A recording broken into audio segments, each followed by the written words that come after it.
The flames had already swallowed half the frame by the time I crossed the street, but there was no mistaking it. Those melted wheels and scorched joystick belonged to my son's $28,000 mobility chair. She said it was an accident, but the security footage showed Clara Whitaker, HOA president, tilting it into her fire pit like she was taking out the trash. The smell hit me before I even stepped off the porch, a bitter chemical stench thick with the acrid tang of melted plastic and scorched metal. Not smoke from a backyard grill or bonfire, but the kind of sharp synthetic burn you associate with destroyed electronics. My boots were still caked in dust from a 24-hour shift at the Pine Valley Sheriff's Office, where I'd pulled triple duty covering for 2 deputies out sick and mediating a domestic disturbance that dragged well into dawn. All I wanted was to see my son crash on the couch and maybe sneak in a few precious hours of sleep. Instead, I walked into a nightmare.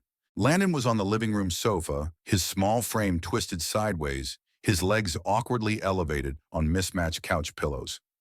One look at his face, blotchy red and streaked with dried tears, and I knew something was terribly wrong. The absence of his mobility chair hit me like a sucker punch. That chair wasn't just a piece of equipment, it was his freedom. Landon tried to sit up straighter when he saw me wiping his face with the back of his hand. He was always trying to be strong, stronger than any 11-year-old should have to be, especially one born with cerebral palsy. "Dad," he said, voice cracking like a windshield in a hailstorm. I tried to stop her. My heart lurched. "Stop who, Landon? Where's your chair?" He swallowed hard. "Mrs. Whitaker, from the HOA. She said it couldn't be outside because it made the neighborhood look unkempt." My pulse kicked into overdrive. "She what?" "She came while I was doing homework at the kitchen table," he continued. "Said she was moving it to community storage until we could fix the violation. I begged her not to, but she didn't listen." His lip trembled.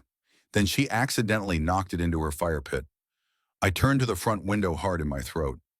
There on the lawn across the street, I saw the smoking remains, twisted aluminum, melted seat foam, the blackened stump of what had once been the joystick control. A $28,000 custom-built permeable F5 Corpus VS destroyed like it was trash. I didn't realize I was already moving until I was halfway across the yard. But I stopped short, not for her sake, for Landon's. He needed me calm, not out of control. Not now. "Where is she?" I asked, my voice low tight. "She went back home," Landon said. "But she told me the HOA is having an emergency meeting Thursday to talk about medical eyesores, like my chair." He tried to shift his weight, wincing in pain. "Dad, how am I supposed to go to school tomorrow? Or PT?" His words cut deeper than any insult or weapon ever could. I walked over, crouched beside him, and looked him in the eyes. "We're going to figure this out. First things first, we document everything." I retrieved my department-issued Nikon and began photographing the wreckage with the methodical precision of a crime scene. Because that's exactly what this was. I wasn't just Deputy Chief Samuel Trent in that moment. I was a father, and someone had deliberately stolen my son's independence. I took close-ups of the scorched electronics, the custom-molded seat padding that had been meticulously designed to prevent pressure sores, the crushed footrests and twisted frame. All of it ruined. Gone. When I got back inside, Landon was trying to act tough, but I could see the emotional toll. Not just the pain from sitting unsupported, but the deeper hurt of being treated like he didn't belong. "Why would she do that to me, Dad?" he asked, voice small. "I never did anything to her." I sat down beside him, taking a slow breath. "You didn't, buddy. She's not mad at you. She's scared of what you represent." "My disability." "Not exactly," I said. "She's scared of anything she can't control."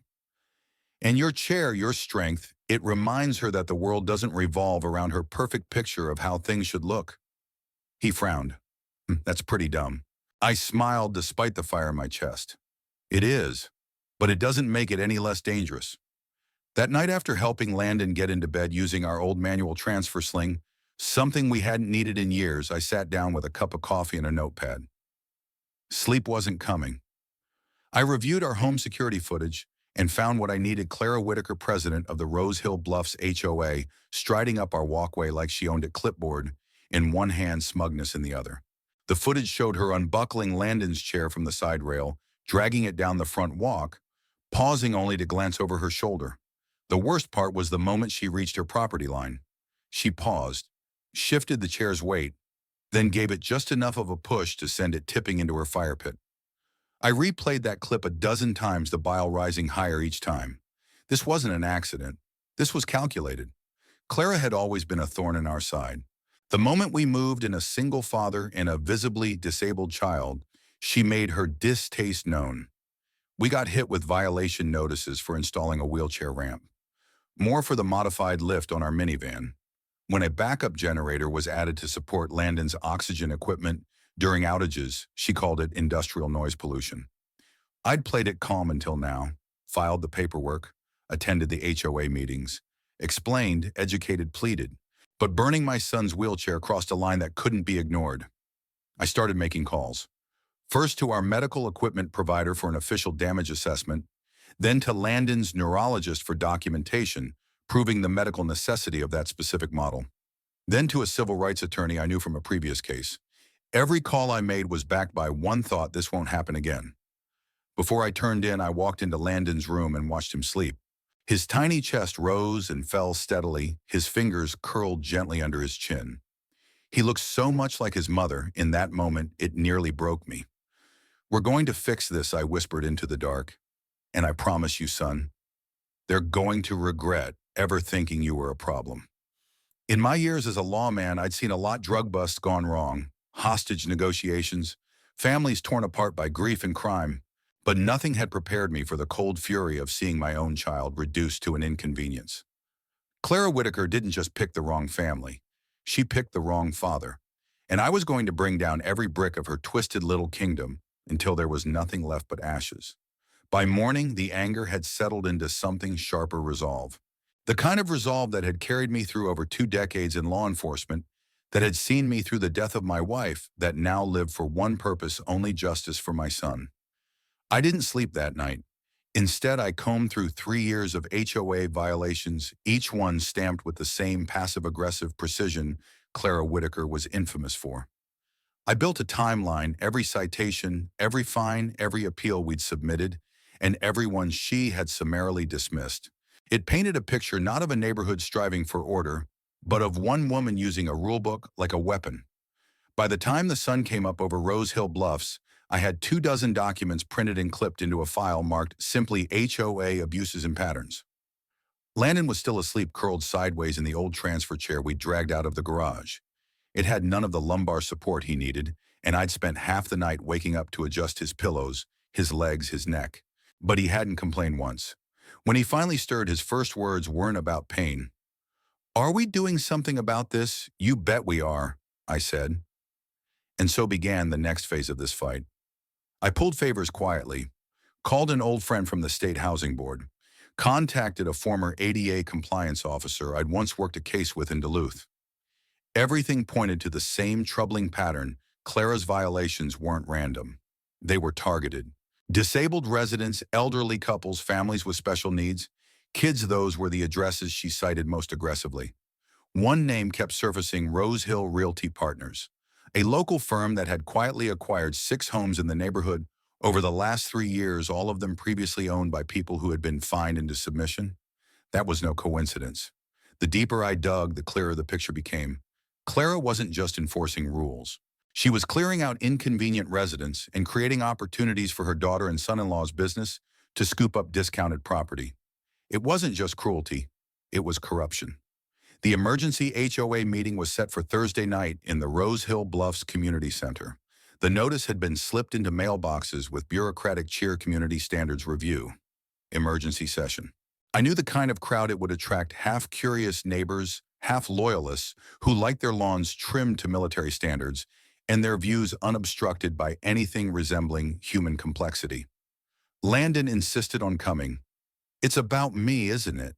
he said, squinting up at me with that familiar fire in his eyes. If they're going to talk about me, I should be there to talk back.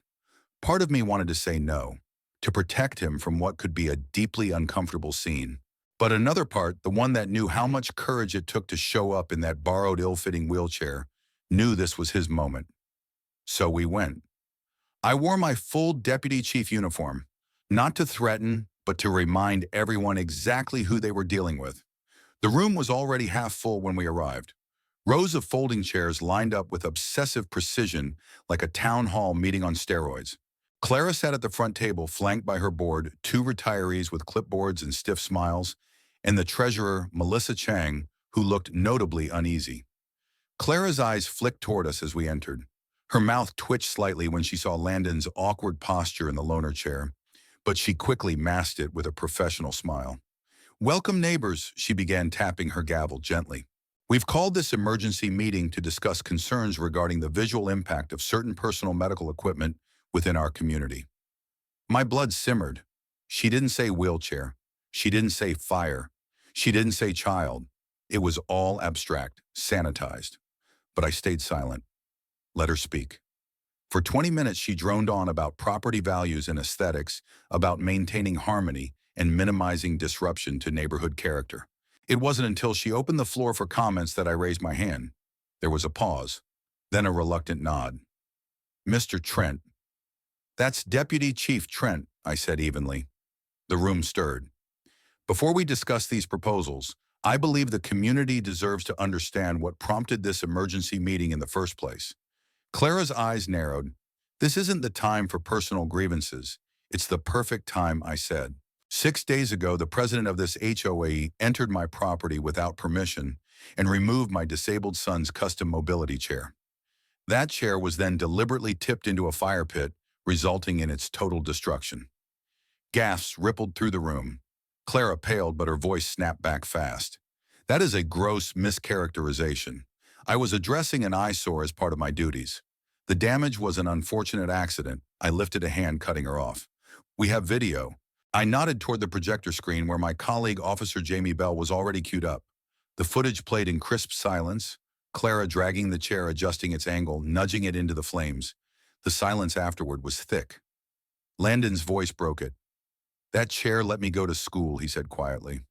"It helped me be part of science club, eat lunch with friends, go to the bathroom by myself. Without it, I can't do any of those things." He turned to Clara, voice shaking but firm. "Why did you take that away from me?"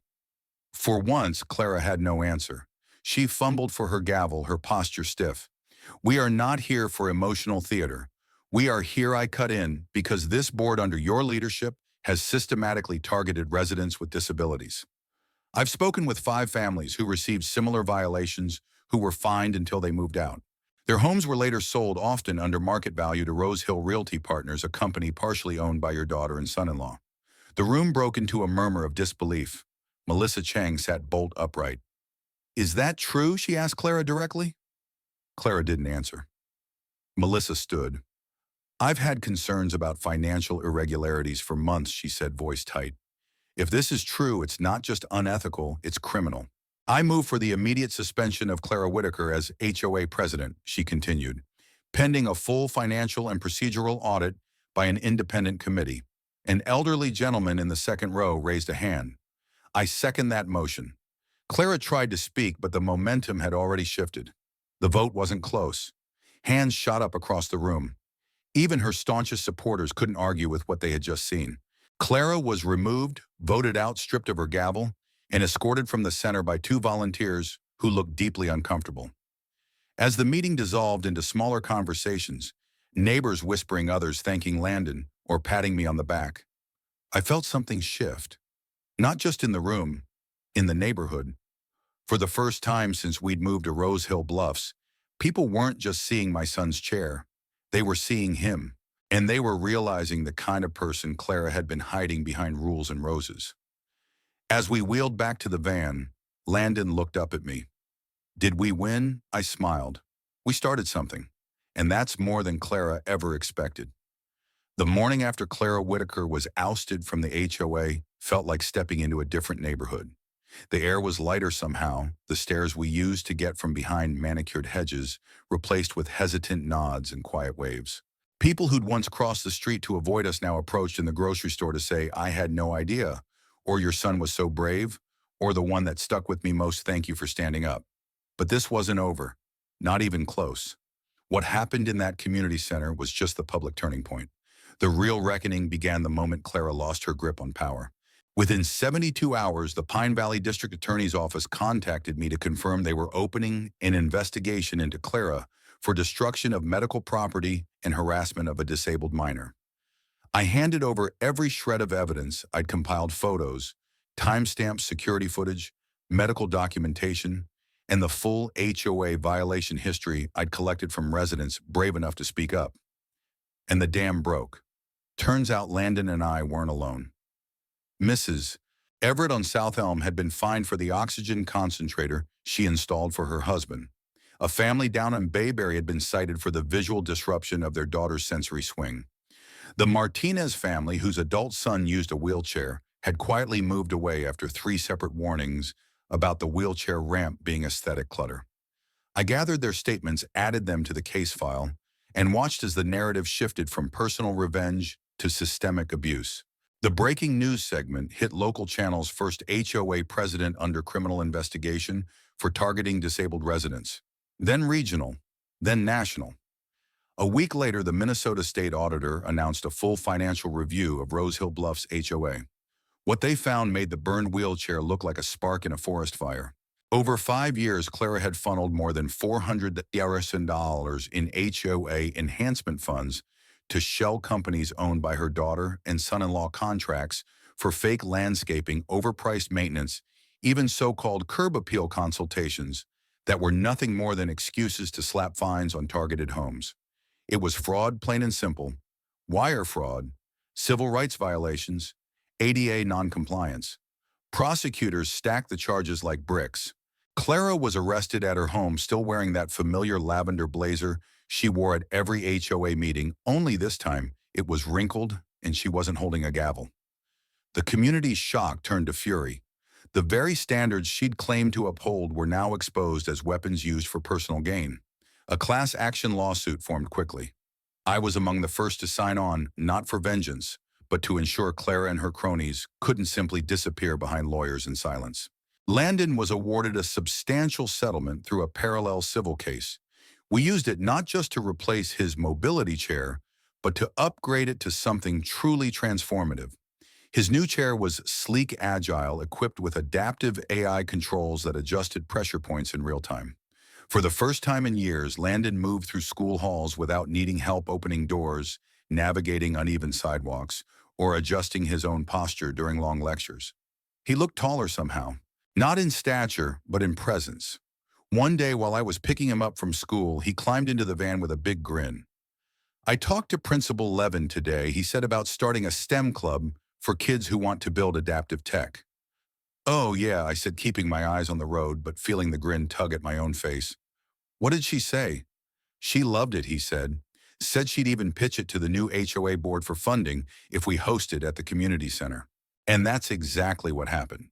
The new board, led by Melissa Chang and Dr. Howard, whose wife now proudly parked her mobility scooter in plain sight, approved Landon's proposal unanimously. They even redirected some of the misused enhancement funds to purchase 3D printers, design software, and prototype kits for the students. The first meeting had 4 kids. A month later, they had 16. Kids with mobility challenges, kids with autism, kids who had never joined a club because they were tired of being told they didn't fit. And there was Landon, teaching, encouraging, laughing. Watching him there rolling around the room with confidence and purpose, I felt something shift in me too. For years, I'd enforced the law with fairness, but distance. I'd trained deputies on protocol, on de-escalation, on constitutional rights. But I'd never once considered how disability played into policing until my own son became a target. I rewrote our department's training to include ADA enforcement and sensitivity education. We held our first disability rights and law enforcement seminar 3 months after Clara's arrest. Every deputy in the county attended, no exceptions. 6 months after the incident, Rose Hill Bluffs held its first inclusive neighborhood fair. Gone were the days of HOA-mandated uniform flower beds and strictly prohibited basketball hoops. In their place were accessible walking trails, sensory-friendly activities, and a community garden built on the very patch of scorched earth where Clara's fire pit had once stood. The garden was raised, intentionally designed so wheelchair users could garden without strain. Landon helped design it. He named it the Phoenix Bed. At the fair, he gave a demonstration on adaptive horticulture tech, to a crowd of resident city officials and a dozen kids hanging on his every word. I stood at the edge of the crowd watching my son point proudly to sensors in the soil explaining how moisture data could help automate watering systems for residents with physical limitations. A mother nearby whispered to her daughter, "See, that's Landon. He's the one who changed everything." Later that night, we sat on our porch as the last of the fireflies blinked over the lawn. Landon leaned against me quiet for a long time before asking, "Do you think it was worth it? What happened?" I took a breath watching the glow of the solar lights we'd installed along the new ramp Clara had once fined us for. No. What she did will never be okay. But what came after that was ours to shape. And you, I looked at him, really looked. You shaped it better than anyone else could have. He was quiet for a while, then nodded. Mom would have liked the garden. She would have loved it, I said, my throat tightening. And she would have been proud of you. He smiled and reached down, adjusting a tiny solar panel on the armrest of his new chair. I guess sometimes fires don't just burn things down, he said. They clear space for something better. I wrapped an arm around his shoulders, pulling him in. Sometimes justice isn't just about stopping something bad, I said. Sometimes it's about building something good in its place. And as the breeze rustled through the community garden where hatred had once burned, I knew we'd done both. We had stopped something ugly and planted something that would grow for years. A legacy not of fear but of resilience community, and a boy who refused to be invisible. The story of Deputy Chief Samuel Trent and his son Landon is more than just a tale of justice served. It's a powerful reminder that silence in the face of injustice only allows it to grow stronger. Clara Whitaker may have started her campaign of control behind the guise of community standards, but what she truly feared was the visibility of those who didn't conform to her narrow vision of perfection. Landon's wheelchair, like the children she forced out through bureaucracy and intimidation, challenged that illusion. And so she tried to erase it. But what Clara failed to understand is that dignity, resilience, and truth are not so easily erased. The lesson here is simple yet profound. When systems, even ones as local and familiar as an HOA, are weaponized against the vulnerable, it takes courage and conviction to confront them. Justice isn't always about courtroom verdicts or police reports. It's about standing up, speaking out, and refusing to let cruelty become the status quo. Samuel didn't just protect his son, he exposed an entire structure built on exclusion. And Landon, in his quiet strength, reminded everyone that disability isn't a flaw to hide, but a human experience that deserves respect, access, and inclusion. This story also shows that real change often begins with one voice, a child asking, "Why did you do this to me?" That voice can ripple through a community, ignite reform, and turn even a burned patch of lawn into a thriving garden of hope. To those listening who might be facing discrimination, whether subtle or overt, I want you to hear this. You have the right to be seen, to take up space, and to live with dignity. Whether you're a parent, a neighbor, or someone with a disability, you deserve to live without fear of being targeted for simply existing. And if someone tries to silence or shame you, let this story remind you you're not alone and you are worth fighting for. From all of us at Us, Justice Stories, thank you for taking the time to listen, reflect, and care about stories that matter. We share these true and inspired tales, not just to entertain, but to inspire action, compassion, and awareness. Your support helps amplify voices that need to be heard, and your belief in justice helps it grow stronger in every corner of America. If this story moved you, we hope you'll share it with others, because justice begins with awareness, and awareness begins with us. Until next time, take care, stand tall, and never underestimate the power of one voice speaking truth.